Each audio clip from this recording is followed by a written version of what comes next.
as it's Women's Day today, I would like to ask you, what are the major mental issues that women today are facing? See, even today in the Indian setting, um, most of the load in our family is taken by women. Right. So this human rights and other things are all only in the papers and only in the kind of fancy workshops and webinars we do. Is that the superficial level? Superficial. So if you go to most of the women are working now.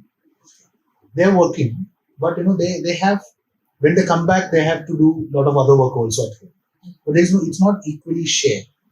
So if you go back to that analogy which I gave about the pressure cooker, so the pressure is building inside, and they're not able to have options of venting out. That kind of space is not there. So I would say women empowerment. What I would suggest is that it's like equal footing in everywhere. So, for example, at home, that's the reason why I said that we need to unlearn certain things in our families itself.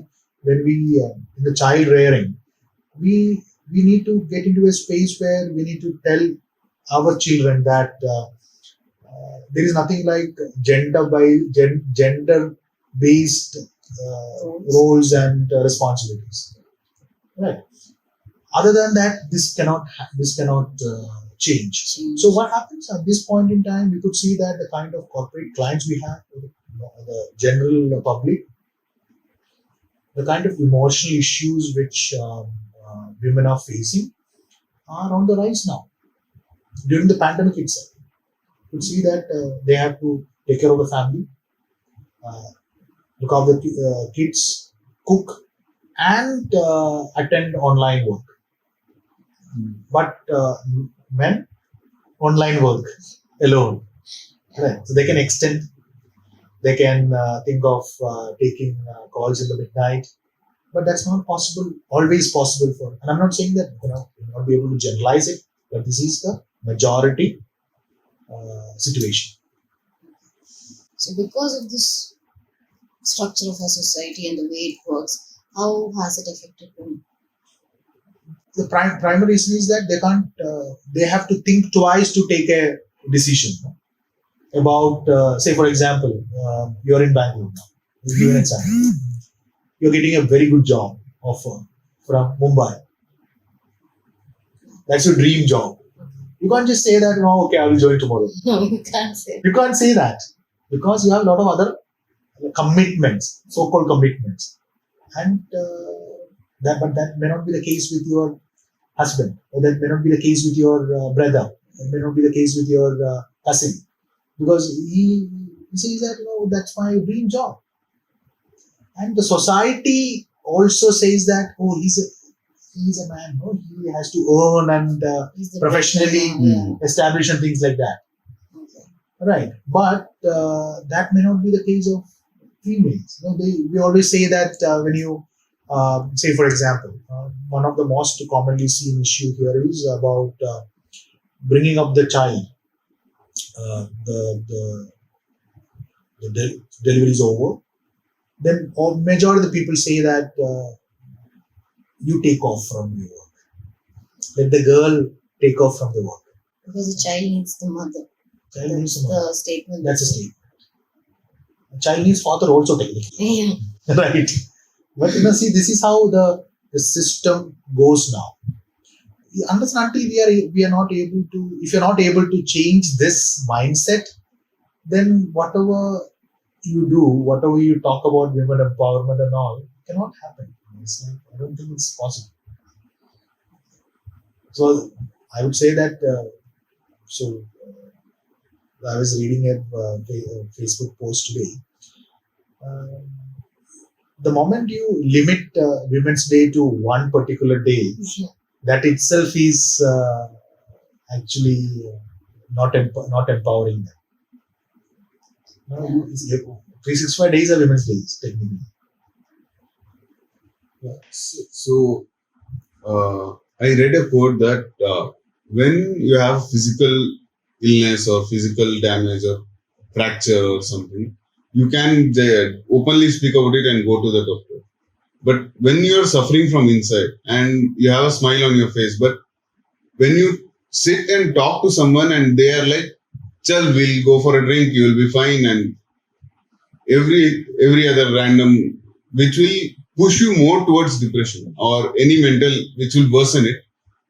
How to bring about that change in the society?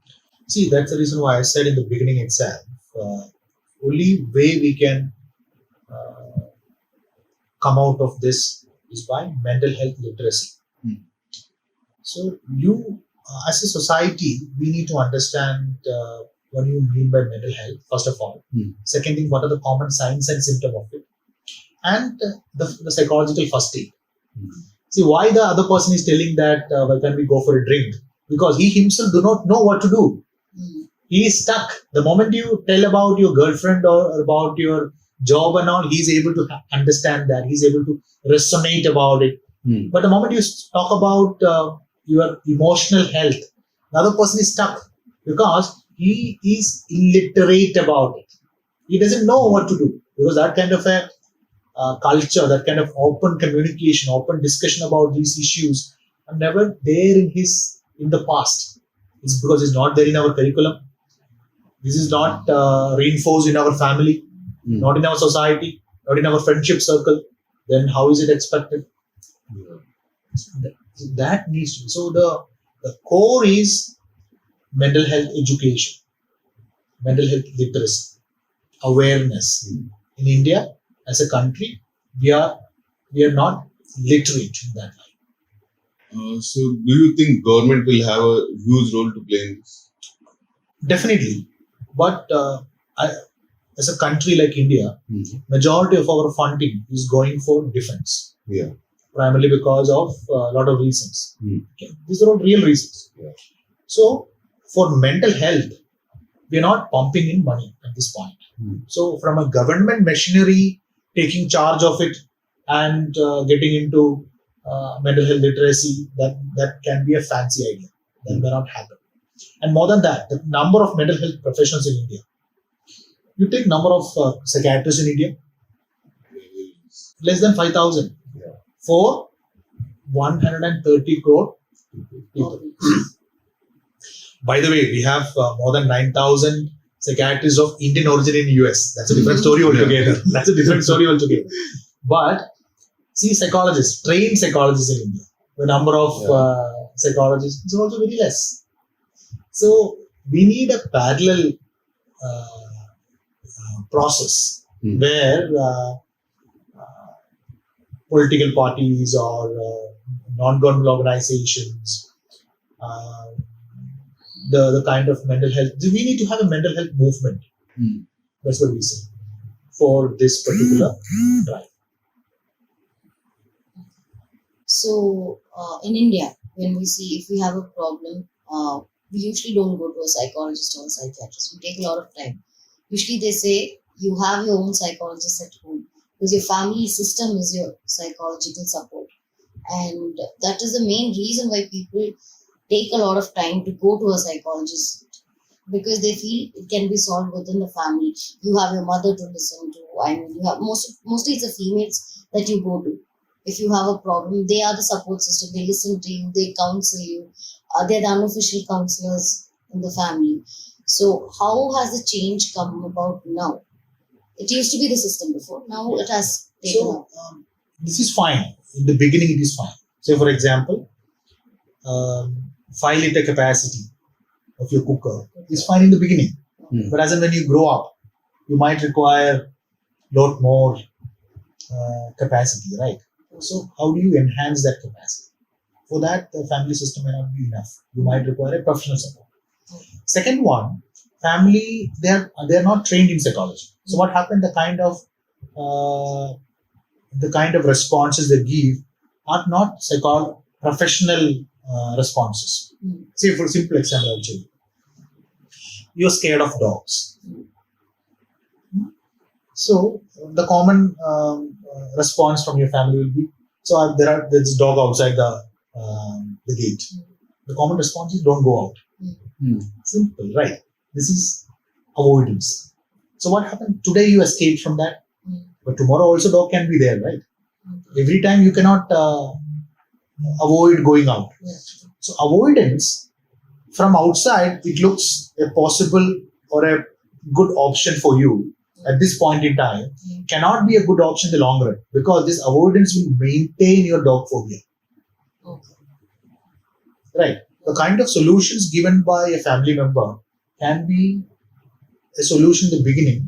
It might help you temporarily, but in the long run, it may not help you. So you might require a professional support as and when you go up in the ladder. That's one. Second thing, see, like I said, since you don't have control over your flame, Mm. pressure is building up, right? Mm.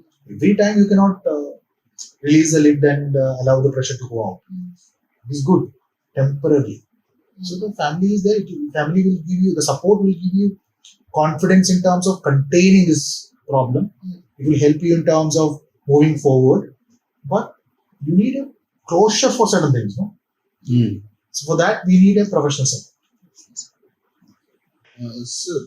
So we talked about family, but to help us with our mental issues that their generation didn't have or didn't talk about, and to talk to them about this generation problems, it may be job issues.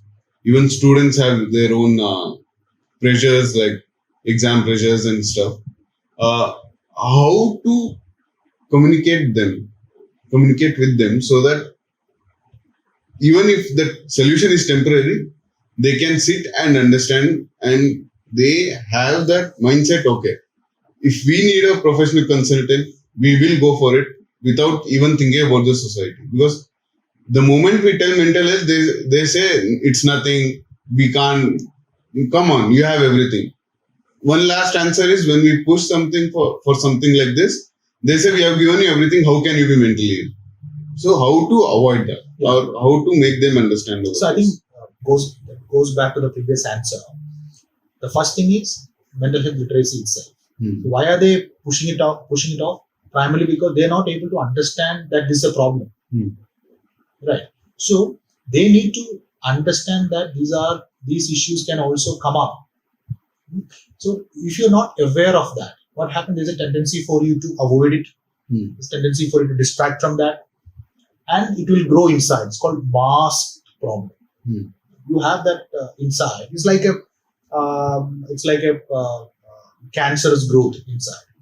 If you're not detecting it in the beginning, it will grow to the next level, right?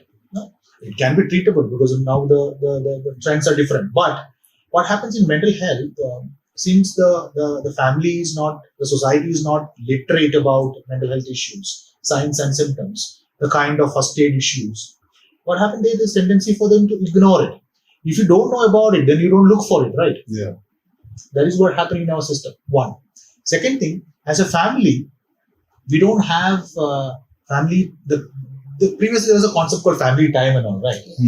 But now there's no. I don't think there's a family time now. Everyone are busy with their mobile phone, or if they're together, they will be watching something on the TV. So I don't think there is enough time to discuss all these things, or to look at the other person and understand. Hey, he is different from last week. Yeah. Got it.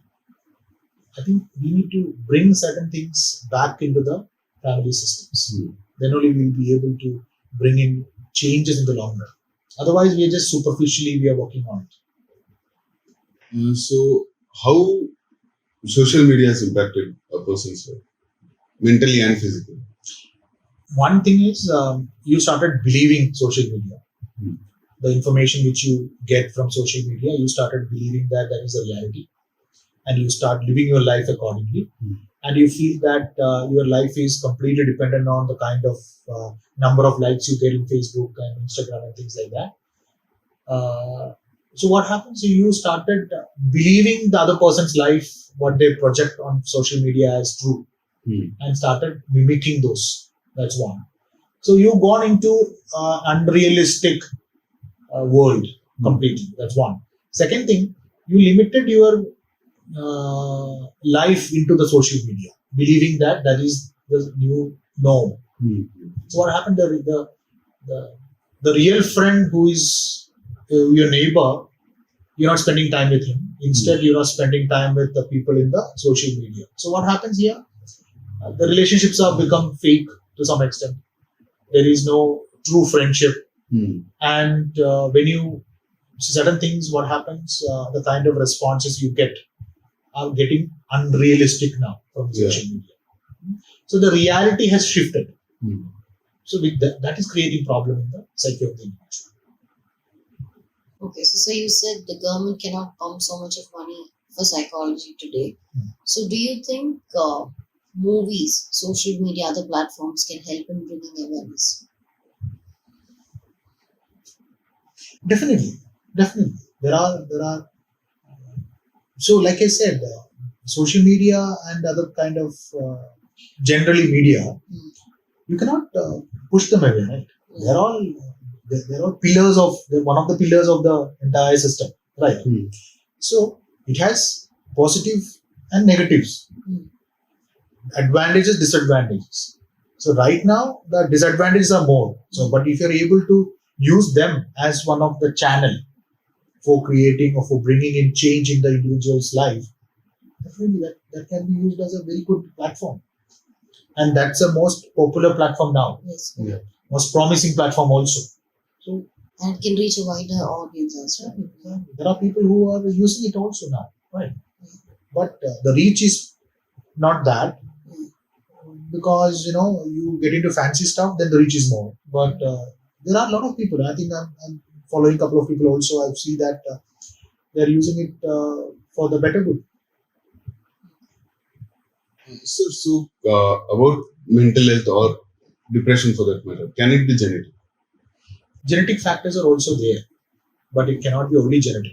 So they will call it as vulnerability factors, predisposing factors. There are factors which are, but when is this gene getting expressed? They look for specific situational factors also for that. Critical incident in the house situation. Say, for example, you come from a family where there is a lot of genetic loading, but you are in an environment where very good support, a nurturing environment, then that can be delayed, or that won't get expressed also, or your vulnerability to develop a severe depression can be reduced to a mild depression. So genetic factors are also there, but genetics always interact with the environment for releasing the disorder. So what is substance-induced psychosis? See, for example, when you get into a pattern of taking substance, and you have a capacity, right? You have a tolerance limit, and you have a capacity for taking a substance. So after that, if you are not able to limit into that level, then you get into a severe organic disorder or into a psychotic spectrum. Say, for example, like delirium can be one. It can be substance use also, where you've gone into a level where your physical system cannot take it, or your psychological system cannot take it. So it will lead to hallucinatory behavioral patterns, delusions, and things like that. So this is where uncontrolled substance intake can lead to, and it can lead to organic damage also in the long run. It even includes alcohol, cigarettes. Alcohol. Nicotine, not much. Nicotine, not much, but other substances. Because today's youth is under the influence of all these drugs. Yeah. If it is not monitored properly, if you're not taking the original one in a very uncontrolled fashion, not looking after your health, physical system, then it can lead to disorder. Even marijuana, because people come up with this statement that it's very safe for health, it's good for your mental health, your pain. I mean, there are science has proved it is good. See, everything has a simple way of drinking water. You drink too much water, that is also a problem, right? Food, too much food is also a problem. So anything beyond a point is a problem. But is it okay to take marijuana even in moderate levels? Yeah. So I will talk from a legal standpoint. In India, at this point in time, it is illegal. Yeah, correct. It is illegal. So the question doesn't rise only. Okay. So my question would be: does chemicals in the brain affect the mental health? Yeah, definitely. That's how it goes. So how can, if a layman has to understand, how would you explain? See, every thought, every feeling is a chemical reaction. Hmm. Right. If there is an imbalance in that, it will lead to increase in that particular emotion. Every thought is a neural. So what do you mean by thought? A thought is basically a firing of your neurotransmitters. Hmm. If it is excess, it can lead to emotional issues. So changing that, modifying that is through drugs. I mean, medications and through cognitive behavior therapy, which I mentioned before. So, sir, what are the treatment options available for people who are suffering? The primary treatment which is available in India is pharmacotherapy. I mean, you go to a psychiatrist and they will prescribe drugs, antidepressants or SSRIs and other kind of drugs available. And these drugs are safe now. It's not like before. Now the new generation drugs are without much of side effects. So it is very safe if you are using it with the consent of a doctor, with proper prescription, and not taking it or not tapering it or increasing it without the doctor prescription, then it's very safe. Then the other options are psychotherapeutic models. Like I said before, cognitive behavior therapy, hypnosis. There are lot of psychotherapeutic models available, well researched, there are a lot of training available in that. So we have trained psychotherapists in India at this point in time to take it forward. We have counseling psychologists which will design the counseling programs. Definitely, some of the models there is an overlap between psychotherapy and counseling. So there are well trained counselors also in India at this point to take it forward. So there is a myth that in India, mental health treatments are very costly, very money-minded. So is that true? See, you have options of treatment from government hospitals. Now there are almost all the government hospitals have psychotherapy and psychiatry facility. We have private hospitals also, right? So for any other disorder, your options are wide and varied. Right. Same way for mental health also, there are multiple options available. You can choose which one you want to get in. So as we conclude, I would like to ask you, what would your message be to people who are watching this, because they have a different take on mental health and their uh, concept about mental health is different, and also your your advice on on happiness. How would you tell people how to be happy? Okay, so I will answer that point first. Okay. So happiness. There are certain things if you're able to practice on a regular day, then you will be able to increase your happiness index. Okay. There's something called lifestyle modification. One thing, are you able to have 30 or 40 minutes of physical exercise on a regular day? Exercises are dose dependent. That means to say that doing it once a week not going to help you. Okay. Minimum 4 to 5 times a week is required. Second one, are you able to have meals on time? That's very important, because otherwise your blood sugar levels will change and vary, and you'll have emotional. That's the reason why some people say that when you are hungry, you are cranky. Right? That's second. Third one, sleep. Minimum 7 to 8 hours a day. That's very important, because 8 hours of sleep is required for you to keep your physical and psychological system intact. And it's a myth that some people require only 4 hours of sleep or 3 hours of sleep. Right now, because of this Netflix and other things and all, people have late night. They watch these till 2 o'clock, 3 o'clock, and get up at 6 or 7.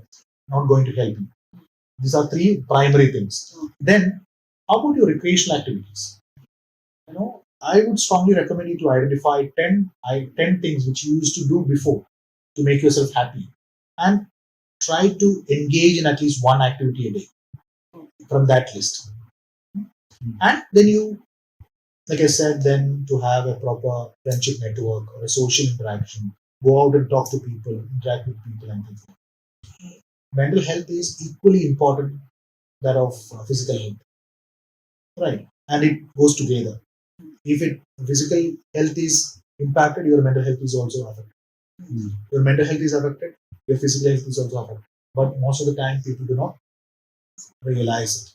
So I would say that asking for help is your right. Execute that right. That's my message. Thank you so Thank you much, so sir, much. for your time.